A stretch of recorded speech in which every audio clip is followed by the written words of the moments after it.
tidak membawa senjata, tidak marah-marah, dan tidak memaksa. Ia datang dengan cinta, doa, dan pelayanan. Siapa sih orang tua itu? Tiap pagi bantu bersihin masjid, sore-sore bantu anak yatim menimba air. Seorang warga tersebut.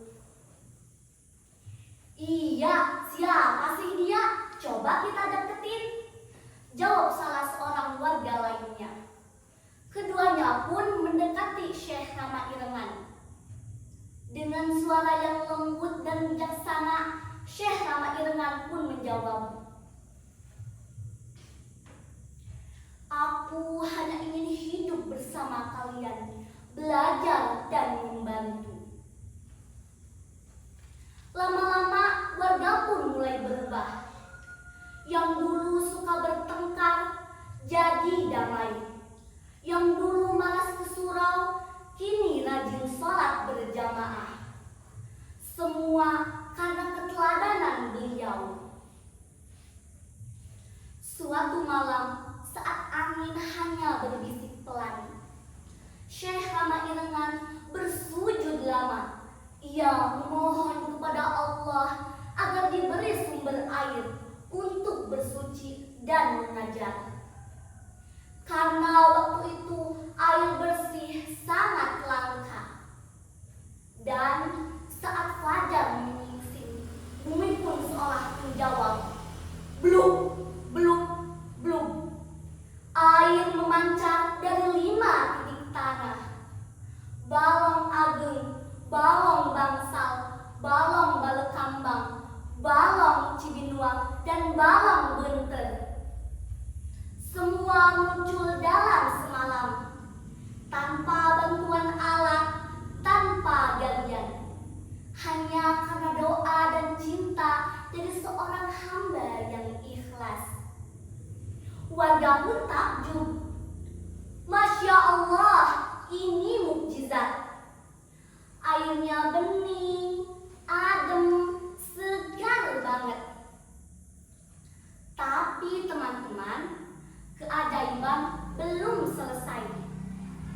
Beberapa hari kemudian muncul ikan-ikan putih, kecil, indah, dan bergerak anggun. Mereka disebut ikan dewa. Warga meyakini ikan itu adalah penjaga balong. Tidak boleh ditangkap, tidak boleh disakiti, apalagi sampai dimakan.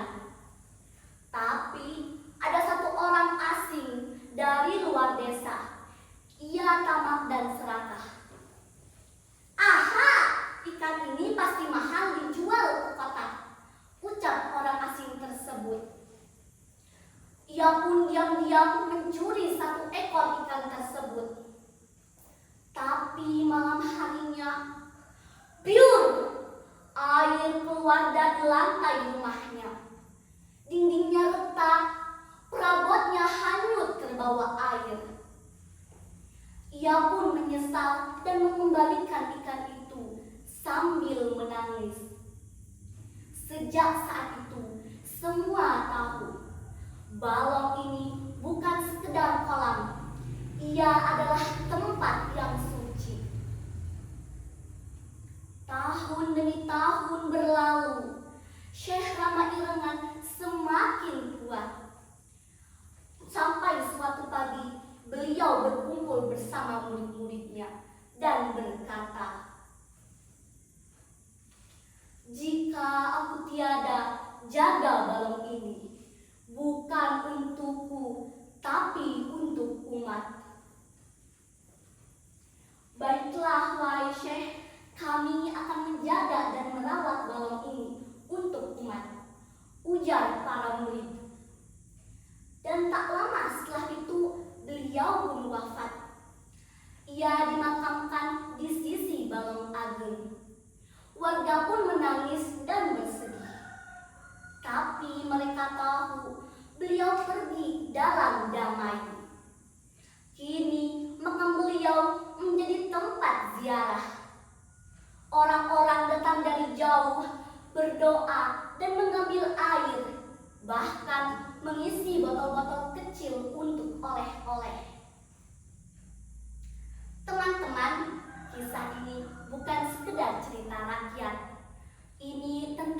kekuatan doa, ketulusan, dan niat yang baik.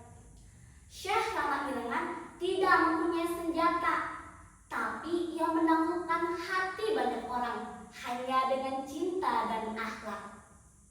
Kalau beliau bisa mengubah satu desa hanya dengan hati yang bersih, kita pun bisa mengubah dunia kecil di sekitar kita.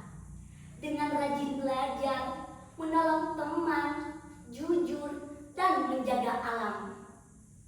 Yuk, kita jadi penjaga kebaikan, seperti ikan-ikan dewa menjaga balongnya. Kita jaga hati, jaga lisan, dan jaga perbuatan. Karena siapa tahu kita adalah Syekh Rama Irengan berikutnya. Kabupaten Kuningan masyarakatnya beriman, kemana-mana membawa tasbih. Cerita Balong Kramat cukup sekian. Atas perhatian, Dinda ucapkan terima kasih. Wassalam.